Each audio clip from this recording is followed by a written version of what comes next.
Hello and welcome to Teaching My Cat to Read, the very serious book review podcast. I'm Eli. I'm Em. And I'm Lottie. And this week we're discussing everything about Sense and Sensibility by Jane Austen.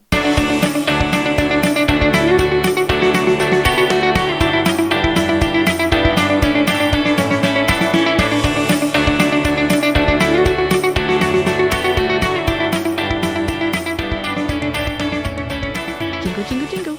I'm going to keep doing that now. It wouldn't be the same. How are we supposed to know when else to start talking if Lottie hasn't gone jingle, jingle, jingle yet? Like, what's even the point? It says it on our plan, dear listeners, and I just have it in my head.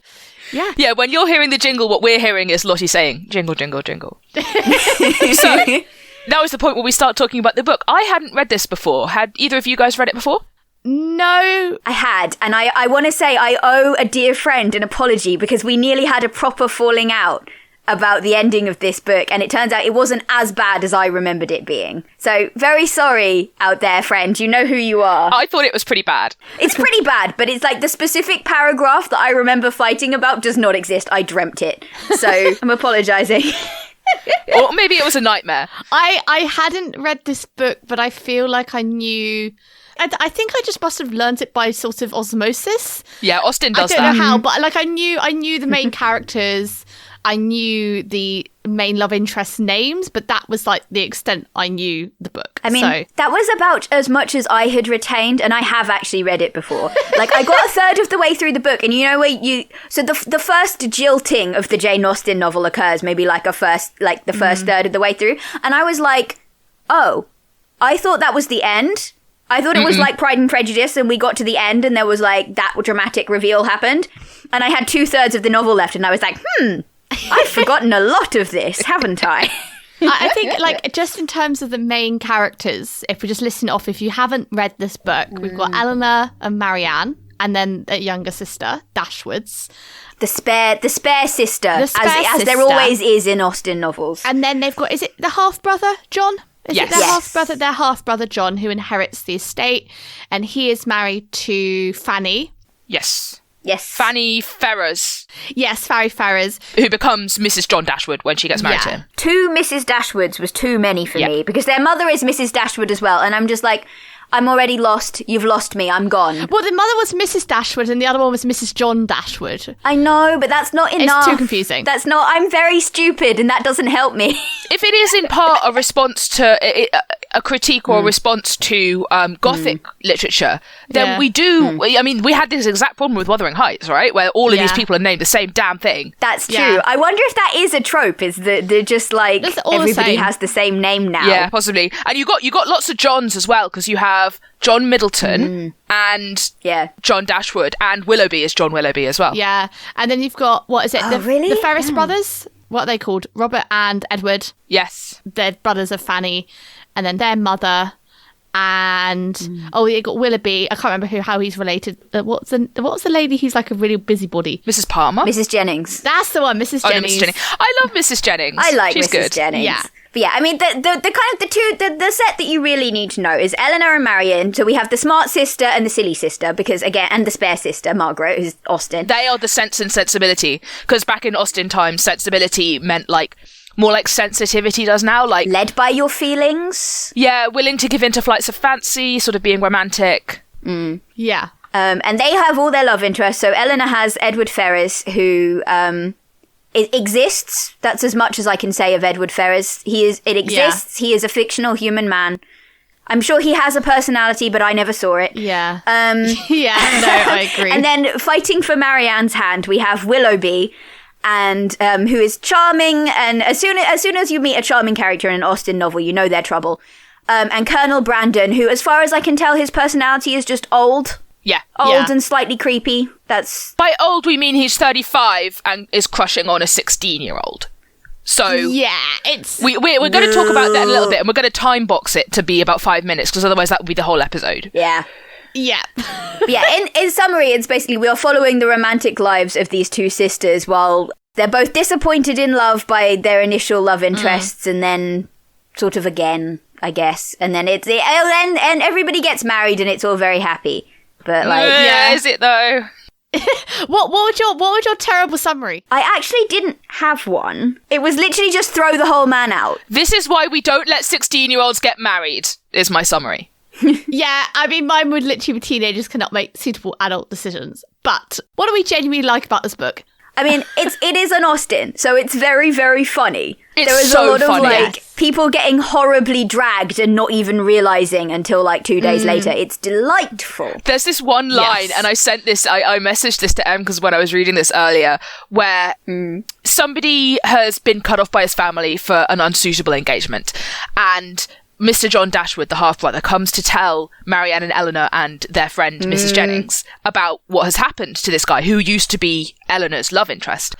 And he's there telling them, like, how stubborn this guy was and how, you know, his poor mother was just trying to convince him not to make a bad match, and actually she's being very financially abusive.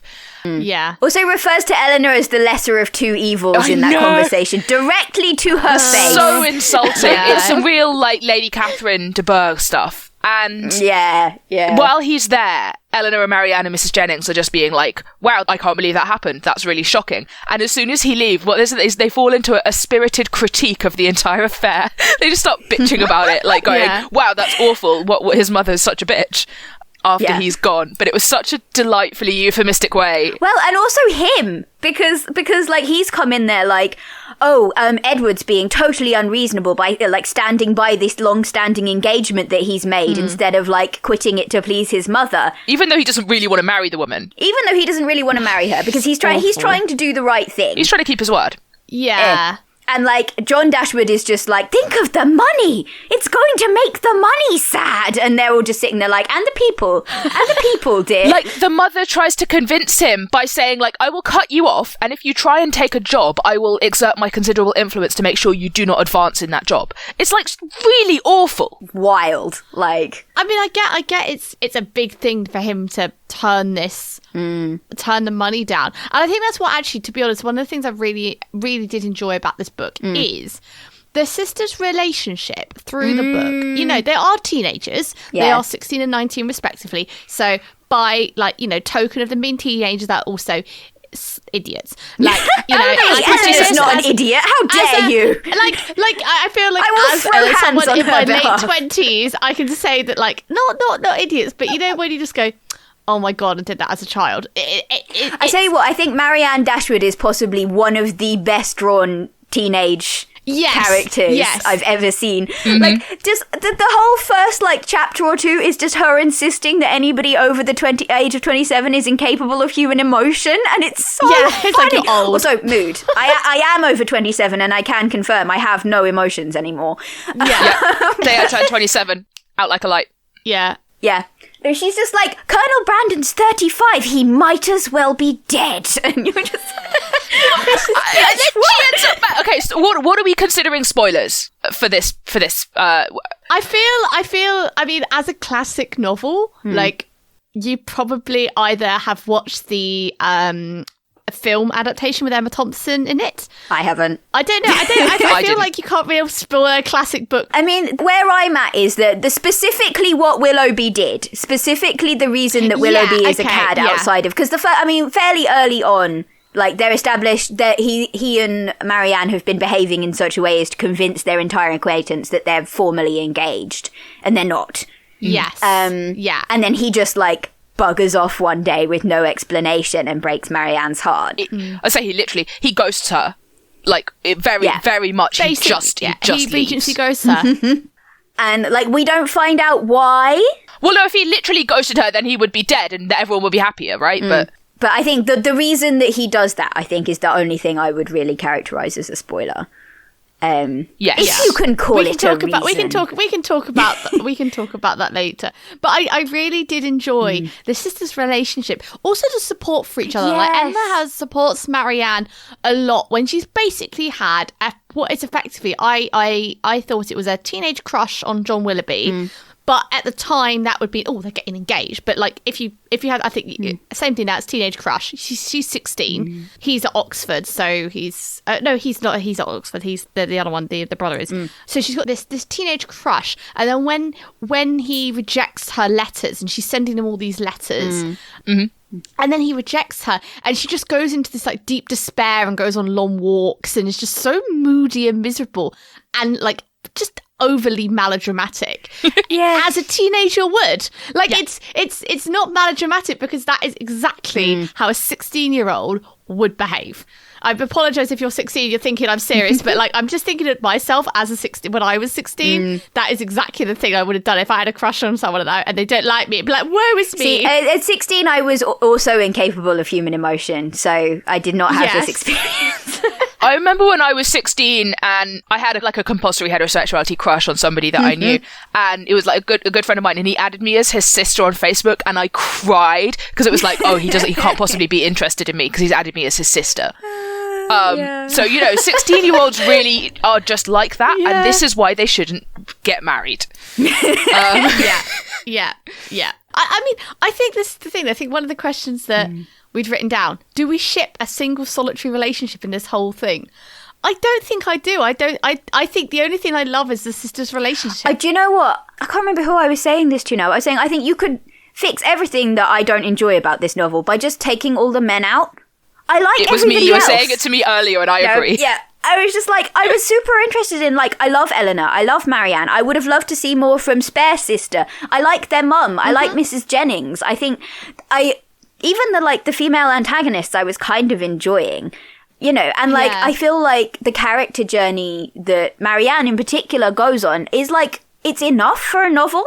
You know? Yeah. You didn't need to marry her off. I mean, I think you kind of need the men to be there as sort of like, I tell you what you need them for. You need them to be catalysts for woman pain. We can fridge them. Fridge them after the first third of the novel. We don't need them anymore. They're gone. And still have the same, like, arc of character development for, like, Marianne. All the men where die, the women are left to manage the estates. What happens next might surprise you. You know? In some ways, I kind of felt that, like, I say it didn't surprise me, but prior to this, I'd only read Pride and Prejudice and Persuasion. Persuasion being the one she wrote much later in life, and I think it shows. She wrote after this. It shows, yeah. And it does show. And she first wrote this first draft. First of all, it was when she was a teenager. And secondly, she wrote it epistolary, so letter format, like Dracula, for example. And I think it kind of shows, because there's a lot of letters being read in the book. And I think Eleanor and Marianne are the most three-dimensional characters. No, I think that's fair, yeah. It's like the men in this book are very... Oh, they don't have personalities.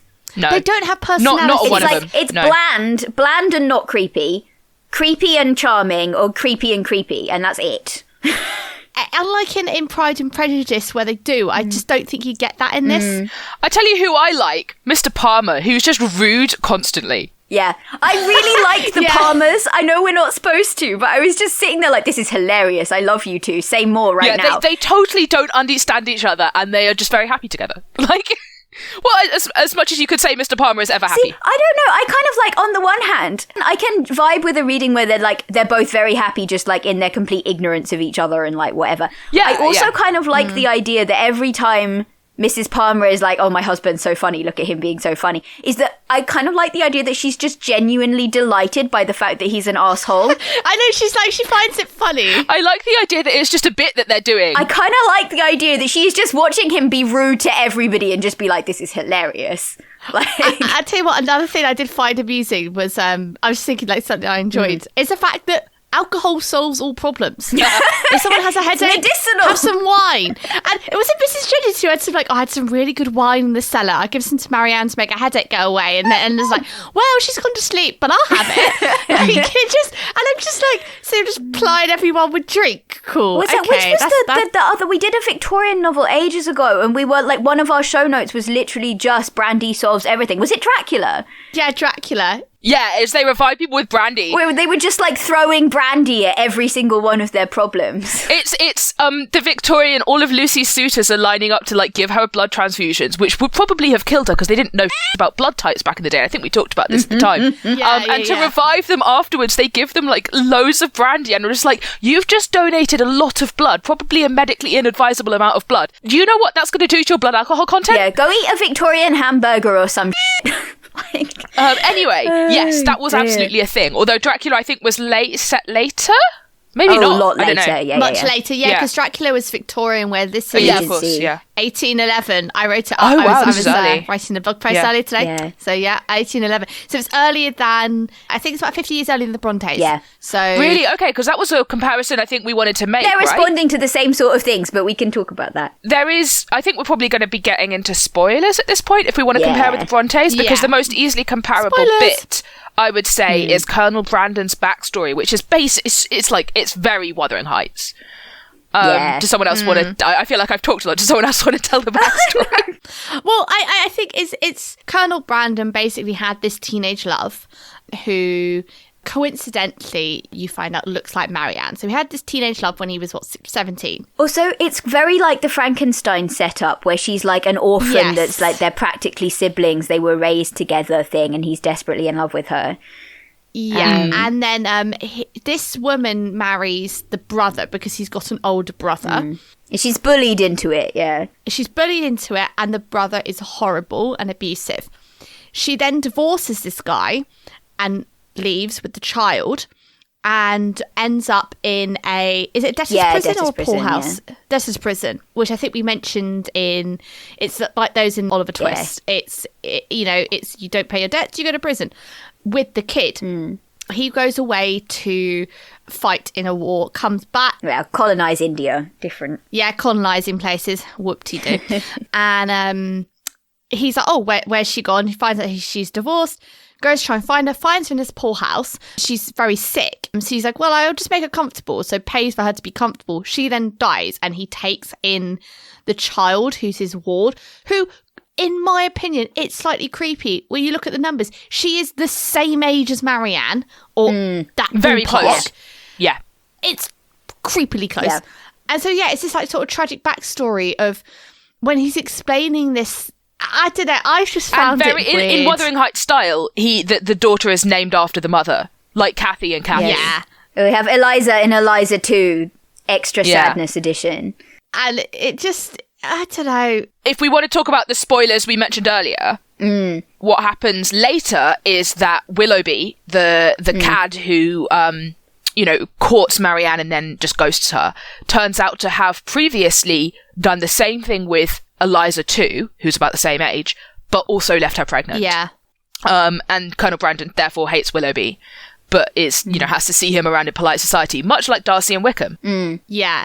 It was. I feel very similar to Darcy and Wickham. Actually. I mean, it's an interesting contrast, this book, to Pride and Prejudice, because I feel like a lot of the beats are really similar, but like what it's trying to do is maybe different, and like they play out differently. You know, this feels darker than Pride and Prejudice does, and maybe that's because like the girl ends up pregnant and has a child as a result, and her life is more completely ruined by it, or completely utterly changed forever than Georgiana Darcy's was.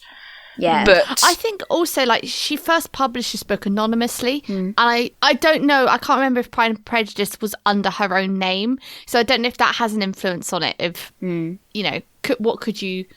It definitely feels dark. I don't know. I'm wondering if it's not, because... So I watched a video essay earlier, and I'll link it in the Tumblr post when I get to it, and it was about... like the influence of the Gothic novel on Austen, and she was, I mean, this person was talking about Sense and Sensibility mainly, and how like a lot of the other characters and like particularly this chunk of backstory is beat for beat a Gothic romance novel. You know, you've got tragic orphan waif bullied into marriage against her will in order to like obtain her fortune, left to die in penury with her daughter. You know, like who else was in love with the orphan brought into their family is Frankenstein.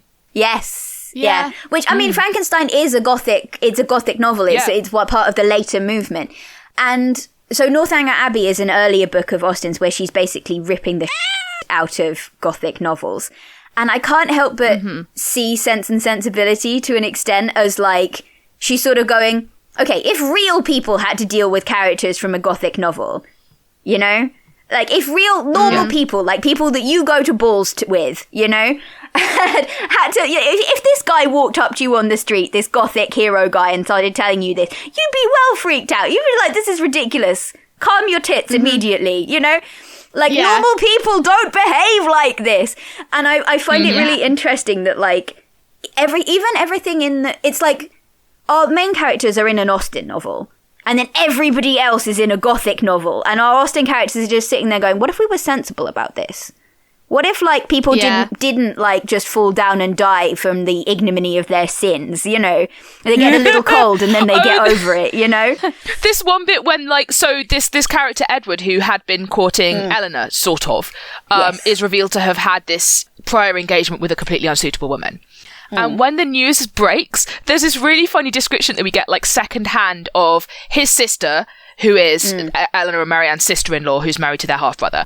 So Edward's sister and John both, like, having a temper tantrum at each other because of the shock and horror of this guy having had this engagement. It's like they were both like just... the horror. They're both, like, having convulsions on the floor and screaming at each other. And I'm just like, you are adults. Like, they're sick. Like, one of them is, like, too fragile to leave the house for weeks afterwards. And you're just like... It's like, you are adults. You have a child together. Also, grow up.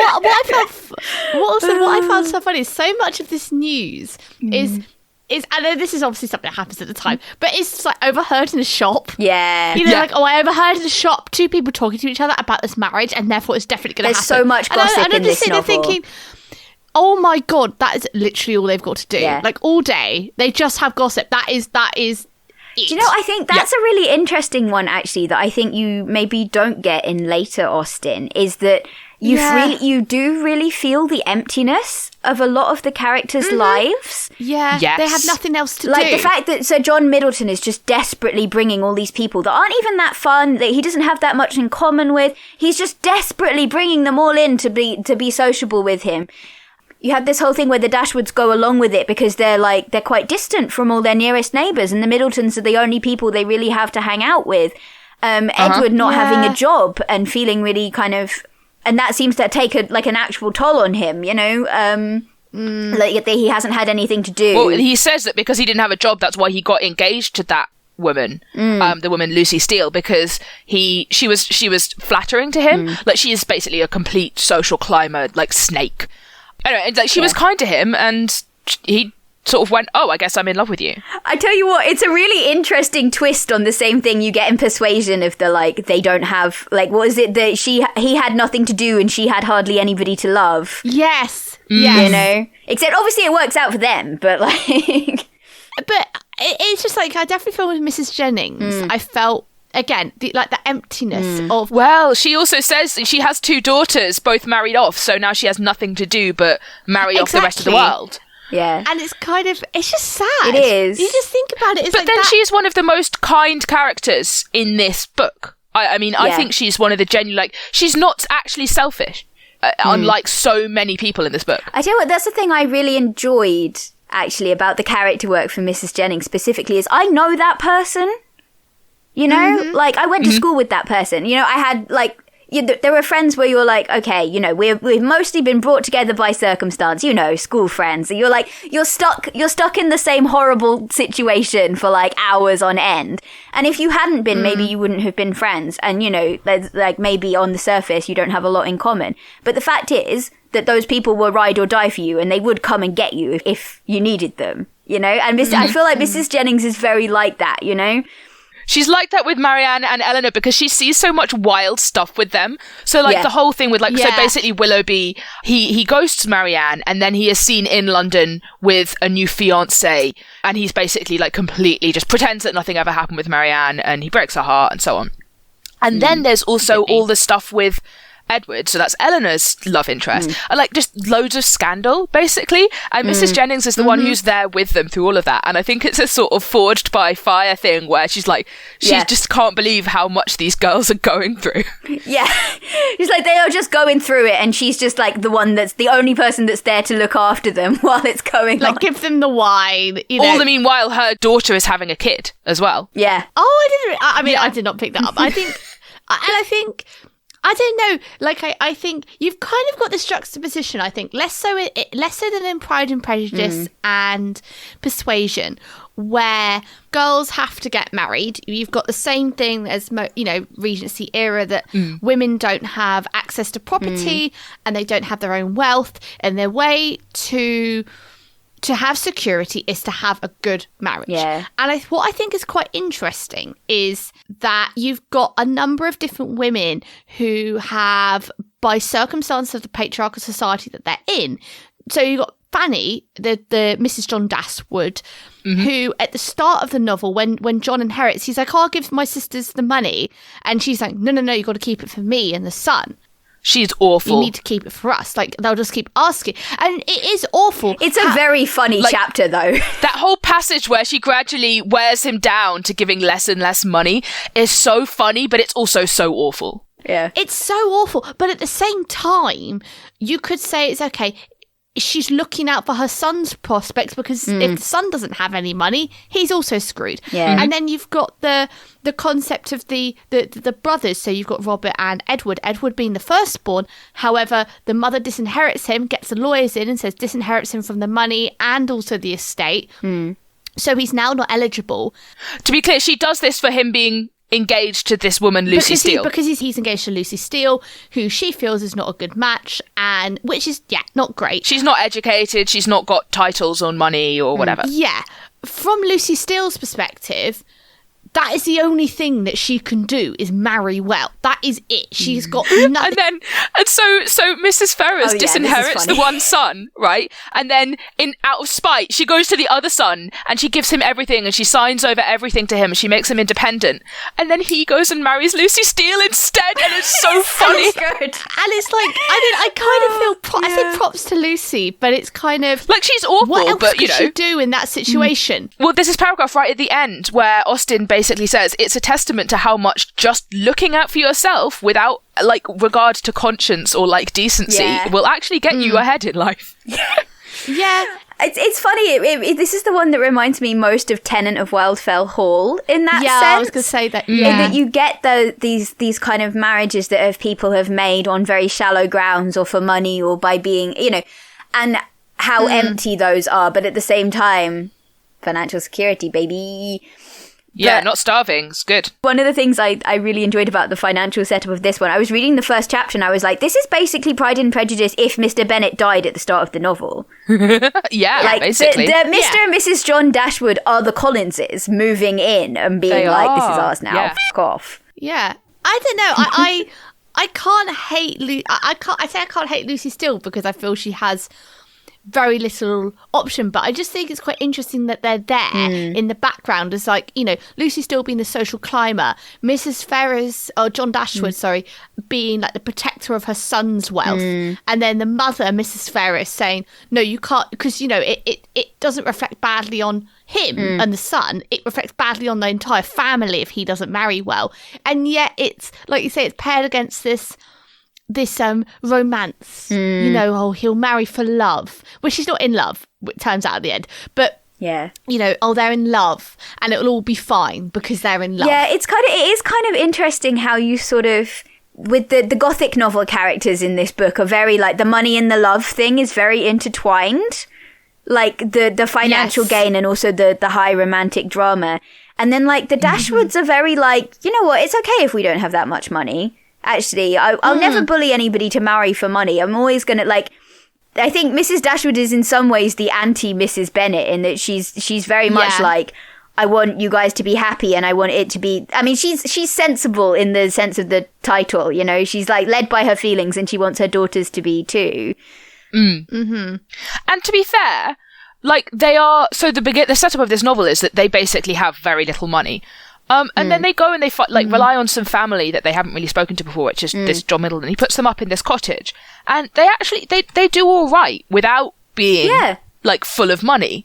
And so I think that's also a perspective that some of the characters in the book with more money don't have. They're all just like, oh, I couldn't possibly marry someone with less than $2,000 a year, and it's like, no, you can still live a decent life on less. You'd be fine if the person you're living it with isn't unbearable. Yeah. Which, to be fair, most of the characters in this book are. If the person you're marrying is unbearable, they'd better also be rich. I was going to say, actually, that was the thing about Miss Steele, like Lucy Steele, that I can't, on the one hand, I'm with Lottie in that, like, yes, okay, you gotta work for the money, whatever.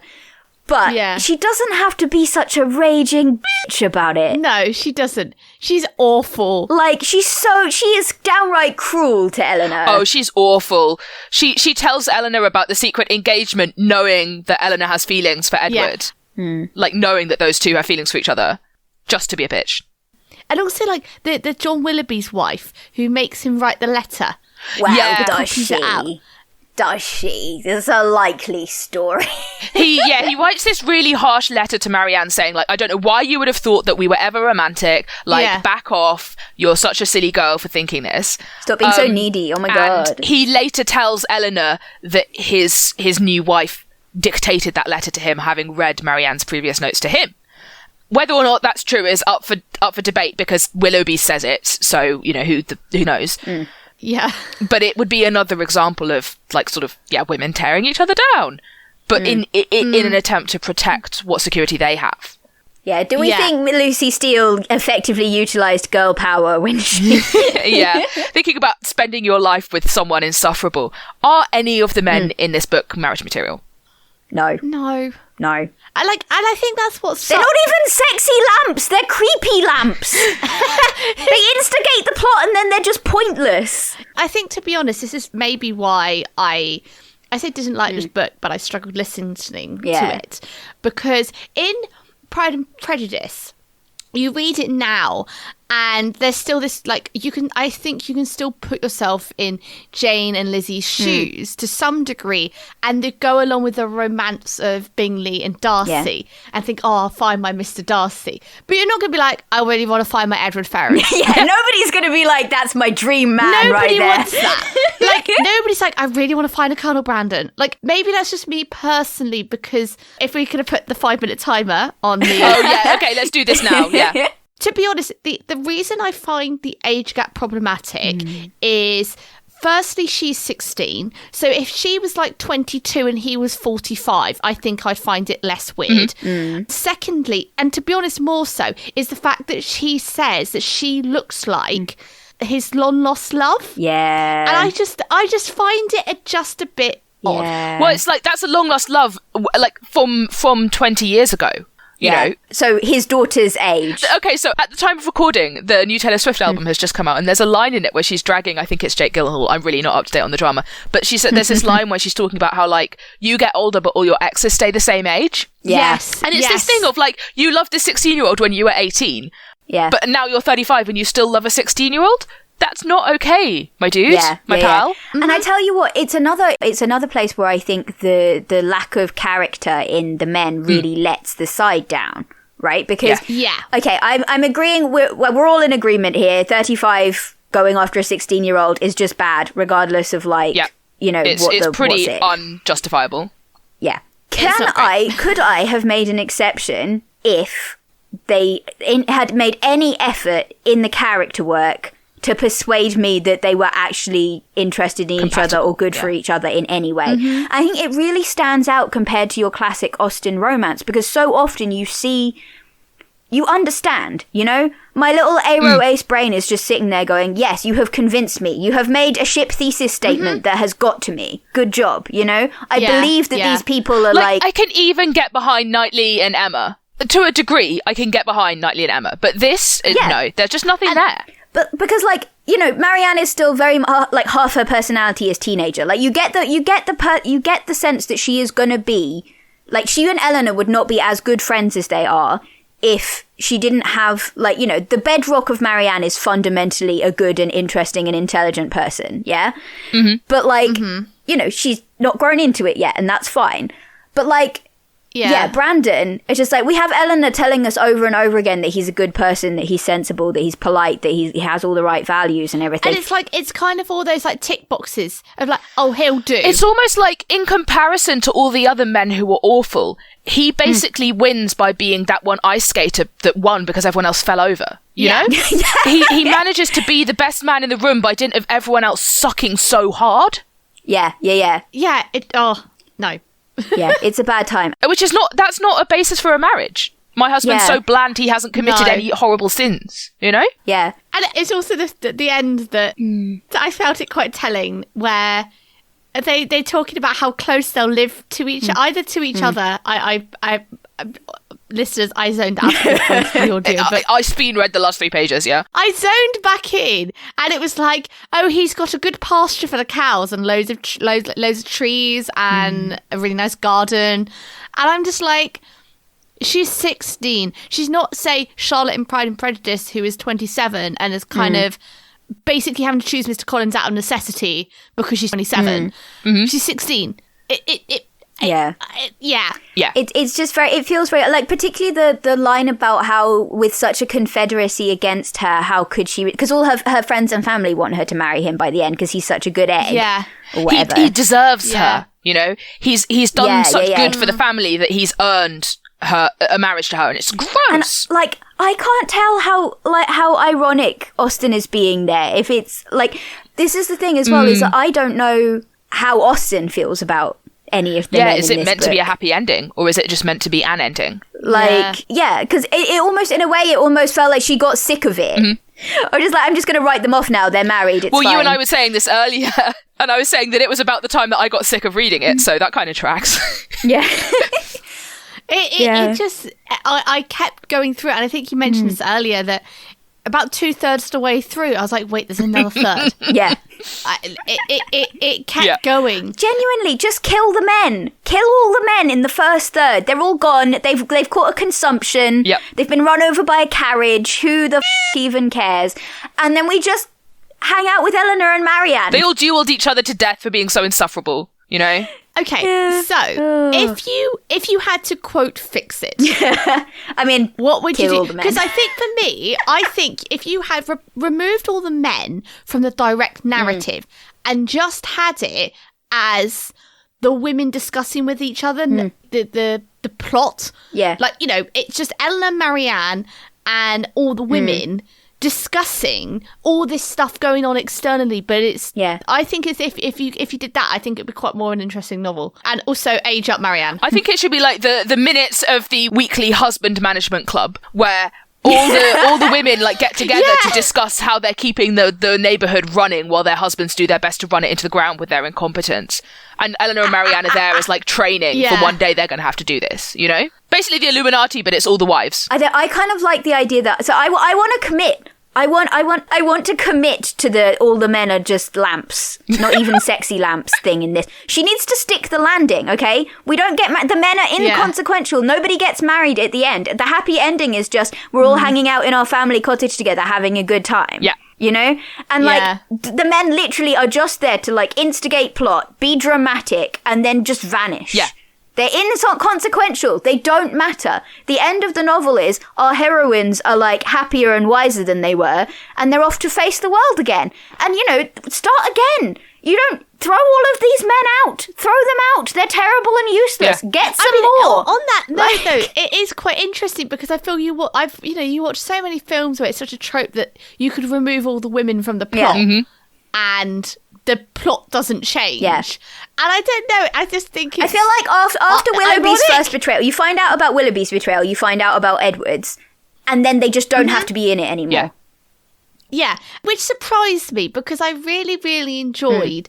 I really enjoyed Pride and Prejudice. I love Persuasion. And I went into this knowing about the age gap, which is a bit like... ick for me. Oh yeah, no, it's ick. There's no... But I thought maybe there's, like you say, there's more to Colonel Brandon, like they have more of a relationship and they fall in love or something. Yeah. Just and isn't. That isn't there. Yeah. And I like you said, I can't help but compare it to Tennant of Wildfell Hall, where Anne Bronte's basically saying, you know, this is not a... It's romanticized. I was going to say, actually, like I wanted to talk about the, like, I feel like we, like, literally speaking, and I know Charlotte Bronte kind of did this, like, with her own, like, slagging off of Austen. But I think people, like, you know, you pit them against each other, don't you? Like, the Brontes are doing serious realism of, like, let's deconstruct, blah, blah, blah, blah. This is another kind of that. And Austen's doing, like, light and fluffy shit. But I don't think that's true. I think they're both looking at the Gothic novel, the popular Gothic novel of their time and going... what would that really be like? And for the Brontes, they're looking at it they're like going really in on the nitty gritty. They're like, if you lived with that man, you would have PTSD. Yeah. What would that be like? And the answer is it would be hellish and you would want to murder him. Yeah. But Jane Austen's got that, I guess, narrative detachment a little bit. She's a bit further away from her characters. She's a bit, she's very aware that these things happen because they're in her novels. She's not avoiding that. But, like, you are distanced from the details of exactly how bad it is. But in this one, it's very like, if normal people who had normal reactions to things were looking at the characters in a Gothic novel, if they impinged on your normal day-to-day life, that would be weird, right? It's weird. It's not realistic. This is not how people behave. Yeah. Or at least these things happen, but they don't happen the way that the Gothic novel presents it to you. Or if they did, they would cause ripples into normal society. You would have the Willoughbys of the world being awful to otherwise completely uninvolved girls like Marianne. Yeah. It definitely feels like a different novel. It feels like a completely different beast to Pride and Prejudice and Persuasion. I don't know about Emma. I haven't read Emma. From a case point of people saying, "Oh, it's a romance novel," I think it is. There is romance in it. You could probably squint and say that Eleanor and Edward are in love, but I feel she is in love with him, and you know that through the whole thing. She spends so much of the book trying to convince herself that she's not, though. Or not so much, but like trying to not care about it. But it's very much, it felt like, you know, that felt very real to me, that, you know, you have a crush on someone, but you don't want to say anything because it's too awkward or you can't or whatever reason. Or, you know, they're dating somebody else or... Yeah, and just like, we'll just be friends. It will be fine. In some ways, the best way to, like, make it not be weird is to try and convince yourself that you don't have it. Because you want to act like... You don't want the humiliation of it being obvious that you're in love with somebody who's taken. Yeah. So you've got to, like, push that down. Yeah. But I think Edward, again, he's not a particularly interesting... It's not worth it. Yeah. He's not worth it. I mean, yeah, he's loyal to Lucy when they get engaged, but he also basically said, yeah, I got engaged to her because it was the only woman I knew. Yeah. So that's how that went. And I was like, cool. And then he doesn't have the guts to come clean with Eleanor. Yeah. Similarly to Willoughby, I mean, he can be all like, oh, I pretended I wasn't in love with you, so it was totally fine and I didn't have to deal with it. And it's like, okay, so you're a coward, Willoughby's a coward. Yeah. Willoughby just also happens to be evil. Like, it's... Actually, I was going to say, so one of my favourite fix-its in an Austen sense is putting them in Temeraire, because it's the same time period. And one of my favourite fanfictions of all time is Lizzie Bennet is a dragon captain. So, if you were going to fix this by putting a great, dirty dragon in it, which of our characters would you want to be a dragon captain? Margaret. Oh. Mrs. Jennings. I think that'd be fun. I love both of these options. Tell me more. Like, the spare daughter, Yeah, the spare. But I also think Mrs. Jennings is just like handing out brandy to everybody. I think she'd fit right in. Yeah. I feel like she'd get on with aviators. I feel like that would be a good time. Yeah. I kind of want Lady Middleton to get a dragon, actually. I want the very icy, I would much rather be at home with my children. Everybody's being... Can you imagine her walking into a covert? Like, it would be like Lawrence, but without any of the inherent warmth and, like, personality. Just like, everything's dirty here, I hate it. Like, it would be so funny. But she'd love her dragon deep down. Like... Oh, yeah, no, I think she absolutely would. But, like... Yeah. Who else should get a dragon? I mean, there's a lot of characters in here where I'm like, you know, if they had a dragon, it would either go the Rankin way, or that would actually teach them to be, like... Better. People with feelings. Like, because, like, there's nothing more redeeming than the love of a dragon. Nothing more improving than... I think if Eleanor, Marianne and Margaret are dragon... and let them go live their lives where they can earn their own money and earn their own keep. They wouldn't be forced to socialise with so many horrible people. Yeah. Yeah, but they have There's a dragon. one bit in the book where, like, they're... Like, they can turn up to stuff with a dragon.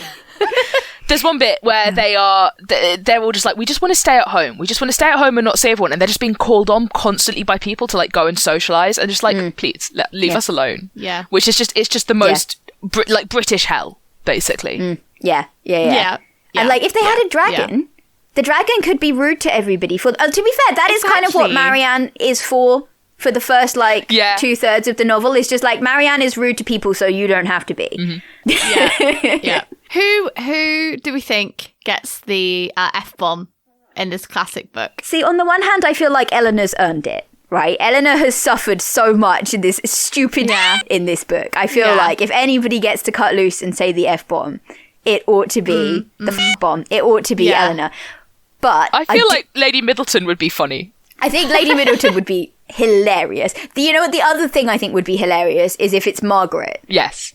Like, just to any random revelation of drama in this whole thing, and the spare sibling that we've forgotten about this whole time just like jumps up from her armchair in the corner and just goes. I also think maybe Marianne, when she has her like teenage breakdown and like it's all mopey, she's like, oh, where is me? Just, F this, I'm going for a walk. No, I know exactly when it is, and it should be Eleanor. It should be when Willoughby comes to the house to make his bullshit apologies to her. She should just tell him to fuck off. Yeah. Fuck you. Yeah. I tell you what, if you give it to Marianne, I feel like you have to go the opposite route. With the drama, it has to be like, she never once in all her, like, whenever she's like upset, it's always this really dramatic, overwrought, poetic, like, but like she stubs her toe once and she's like, exactly what I was gonna say. Yeah.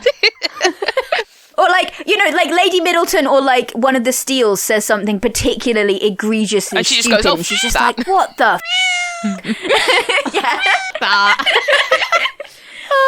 I think they're going making a modern film adaptation. Is there a modern film adaptation of Sense and Sensibility? No, I think the Emma Thompson one is 1995. There is no She's the Man equivalent. There is no 10 Things I Hate About You. There is a Bollywood version with Aishwarya Rai, who is like a really famous actress. I was on the TV Tropes page for this recently. That's cool. So I could get into that. I don't know how recent that was though, to be fair. That could also be like early 2000s. I wouldn't know. Do you know, I've been thinking about who I would fight, and I'm thinking, that one line about Robert Ferrers where, like, so this is the older brother of Edward that runs away with Lucy, and Eleanor meets him about halfway through the book, and he says something like egregiously stupid, and she just goes, she didn't argue with him because she didn't think he deserved the benefit of rational opposition. He didn't deserve the privilege of rational opposition. And I'm just like, But, like, that's how I feel about all the men in this book. Like, they don't deserve me punching them, to be honest. Like, I don't deserve to have to deal that, They're not worth my time. They're not worth anybody's punching time. I think I'd slap John Dashwood for being talked out of helping his sisters. Oh, fair. Yeah. No, I think that's valid. None of them are slimy either. We're not. It's not the return of the Mr. Collins poll.